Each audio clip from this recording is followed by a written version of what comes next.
नमस्कार, स्वागत है आपका हमारे यूट्यूब चैनल में। इस वीडियो से यूपी पीसीएस में 3 से 4 क्वेश्चन और आरओ में 2 से 3 क्वेश्चन आने की पूरी संभावना है, तो इसलिए वीडियो को स्किप मत करिए। वीडियो को आप लोग बढ़िया से देख करके तैयार कर लीजिए। चलिए वीडियो को स्टार्ट करते हैं। तो सबसे पहले उत्तर प्रदेश बजट से देखते हैं हम लोग। तो वित्तीय वर्ष 2024-25 के बजट का जो आकार था वह कितना था? तो वह था 7.36 लाख करोड़। ठीक है, तो एग्जैक्ट डेटा भी आप लोग याद रखेंगे। यह जितना है यह एग्जैक्ट डेटा याद रखना है आप लोगों को। कैसे याद रखेंगे? इसका ट्रिक है 736 और 437। ठीक है, ऐसे करके याद रखेंगे 736 और 437.71। ठीक है, ऐसे करके याद रखना है आप लोगों को। यह एग्जैक्ट डेटा आप लोग याद रखिएगा, क्योंकि यूपी पीसीएस और आरओ की एग्जाम में एग्जैक्ट डेटा भी पूछा जाता है। ठीक है, इसमें जो है राजस्व लेखे का जो व्यय है वह है 5.32 लाख करोड़ और पूंजीगत व्यय कितना है? तो वह है 2.03 लाख करोड़। ठीक है, यह याद रखना है आप लोगों को। ठीक है, मेनली इसका तो एग्जैक्ट डेटा याद रखिएगा आप लोग, इसका ऐसे शॉर्ट में याद रखिएगा। ठीक है, इसी को यहाँ पे दिखाया गया है कि राजस्व व्यय 5.3 लाख करोड़ या 3 लाख करोड़ और पूंजीगत व्यय 2.04 करोड़। और कुल प्राप्तियां कितनी है? तो कुल प्राप्तियां जो है 7.21 लाख करोड़ है, जिसमें राजस्व प्राप्तियां हैं 6.07 लाख करोड़ और पूंजीगत प्राप्तियां हैं 1.14 लाख करोड़। ठीक है, इन्हीं को जोड़ देने पर यह कुल प्राप्तियां हो जाएगी और इनको जोड़ देने पे क्या अनुमानित जो 7.36 लाख करोड़ है वह हो जाएगा। ठीक है, जो बजट का आकार है। नेक्स्ट हम लोग देखते हैं यूपी सरकार को या यूपी गवर्नमेंट को कितना पैसा कहाँ से आता है और कितना पैसा कहाँ पर खर्च होता है। ठीक है, तो टोटल जीएसडीपी का जो है राज्य कर राजस्व जो है 37.1% है। अगर पैसे में देखा जाए, अगर 100 पैसे यूपी गवर्नमेंट के पास अगर आता है तो पैसे में अगर देखा जाए तो कितना? 37.1 पैसे।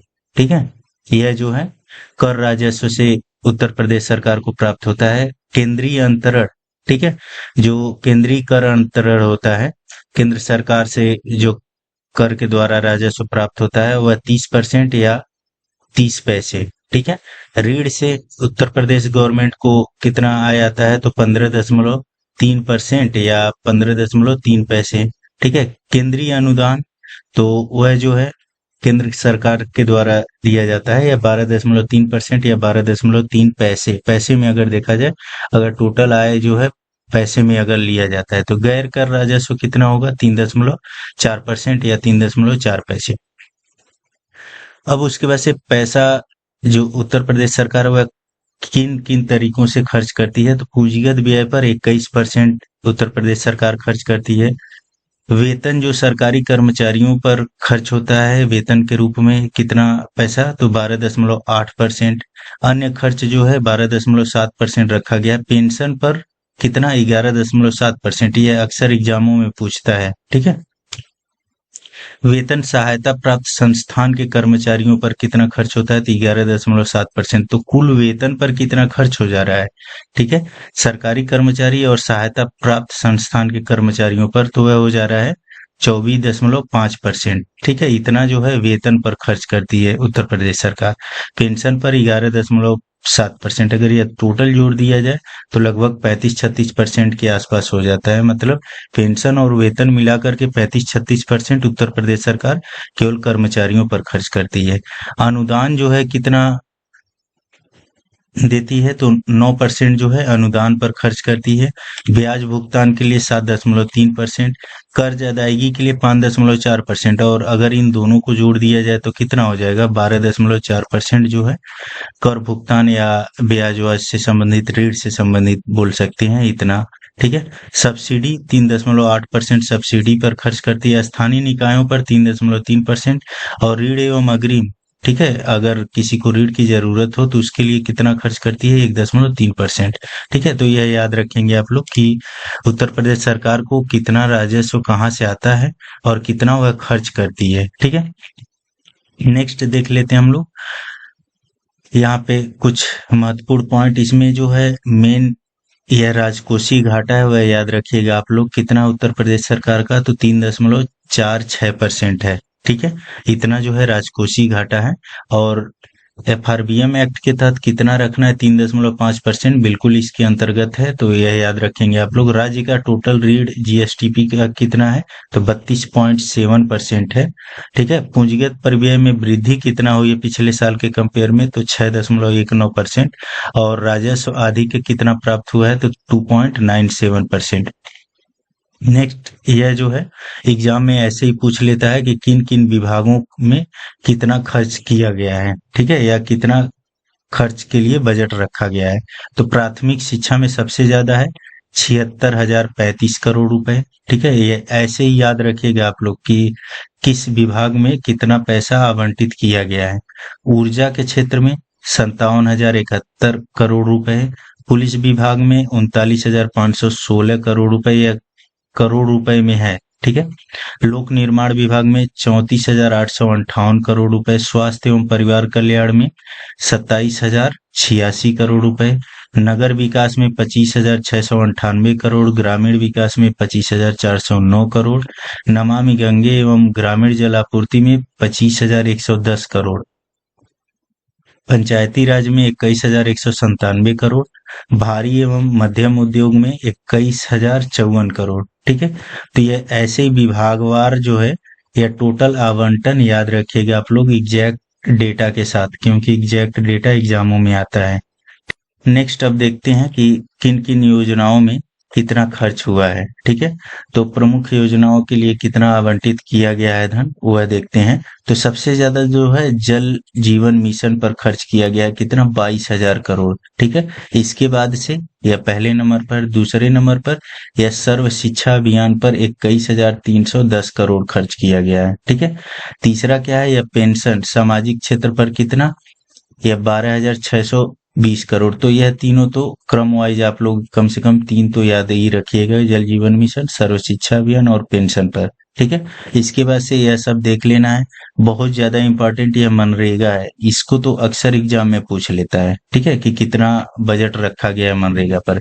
ठीक है, तो पीएम आवास योजना ग्रामीण पर 2,441 करोड़, पीएम आवास योजना शहरी पर 3,948 करोड़, मनरेगा पर 5,060 करोड़, यह याद रखिएगा आप लोग।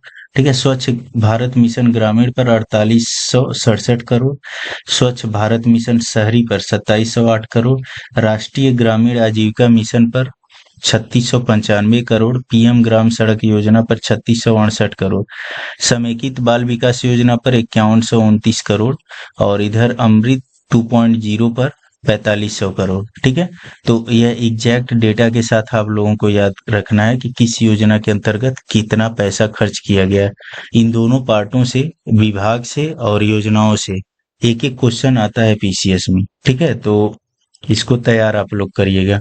अब उसके बाद से यह देखते हैं हम लोग कि भारत में उत्तर प्रदेश किन किन योजनाओं में प्रथम है। तो प्रधानमंत्री मुद्रा योजना में, प्रधानमंत्री जन धन योजना में, पीएम स्वनिधि योजना में, प्रधानमंत्री सुरक्षा बीमा योजना और प्रधानमंत्री अटल पेंशन योजना। इन सब योजनाओं में उत्तर प्रदेश देश में प्रथम स्थान पर है। दूसरे स्थान पर किन योजनाओं में है, तो प्रधानमंत्री जीवन ज्योति बीमा योजना में, और डीबीटी परफॉर्मेंस रैंकिंग में भी अब दूसरे स्थान पर है। ठीक है, तो यह भी आप लोग याद रखिएगा। नेक्स्ट देखते हैं हम लोग प्राथमिकता वाले क्षेत्र कौन कौन से हैं इस साल के बजट में। तो पिछले वर्ष 35 लाख से अधिक किसानों को दलहन और तिलहन किट का वितरण किया गया। मुख्यमंत्री आवास योजना के अंतर्गत 2 लाख से अधिक आवास निर्मित किए गए। ठीक है, और 6.5 लाख व्यक्तियों को यूपी के कौशल विकास मिशन के तहत प्रशिक्षण दिया गया। कन्या सुमंगला योजना यह काफी चर्चा में रहा है। तो मुख्यमंत्री की फ्लैगशिप योजना है, इसके अंतर्गत 17.8 लाख बेटियां लाभान्वित हुई। एक जनपद एक मेडिकल कॉलेज के अंतर्गत 45 जिलों में टोटल 66 मेडिकल कॉलेजों की स्थापना किया जा रहा है। ठीक है, तो यह याद रखेंगे आप लोग कि बजट में कितने मेडिकल कॉलेजों का जिक्र हुआ है, यह एग्जैक्ट डेटा पूछ लेता है। सोलर रूफ टॉप स्थापना की क्षमता में 4 गुना की वृद्धि हुई है। हरित कवरेज बढ़ाने के लिए एक वर्ष में 36,000 करोड़ से अधिक वृक्षारोपण किया गया है। तो यह याद रखेंगे आप लोग।